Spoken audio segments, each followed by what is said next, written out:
Assalamualaikum dan salam sejahtera. Kita mulakan laporan pada petang ini dengan melihat keadaan semasa cuaca di rantau negara kita. Baiklah, buat masa ini rantau negara kita masih lagi menerima pengaruh luruan angin monsun timur laut yang kali ini berlaku di sekitar negeri Sarawak pula, mendatangkan kadar kelembapan yang tinggi ke sekitar negeri berkenaan. Jadi Met Malaysia telah pun menaik taraf amaran hujan berterusan kepada kategori buruk untuk bahagian-bahagian di selatan Sarawak ini, melibatkan bahagian Kuching, Serian, Samarahan, Seri Aman dan juga Betong sehingga esok 1 Januari. Jadi orang ramai di sekitar kawasan-kawasan berkenaan dinasihatkan supaya berwaspadalah dengan keadaan cuaca hujan lebat yang boleh berterusan sepanjang tempoh amaran.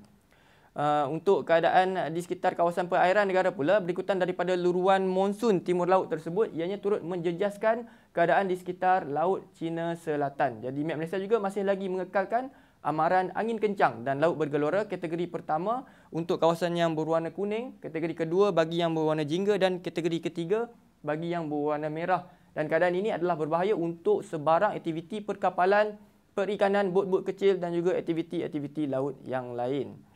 Untuk keadaan cuaca semasa pula, imej gemar radar menunjukkan keadaan cuaca ribut petir pada petang ini yang lebih tertumpu di negeri-negeri di sebelah barat Semenanjung seperti di Perak, di sekitar pedalaman negeri Pahang, di beberapa kawasan di sekitar Lembah Kelang, Negeri Sembilan, Melaka dan juga daerah-daerah di sekitar tengah dan juga barat Johor.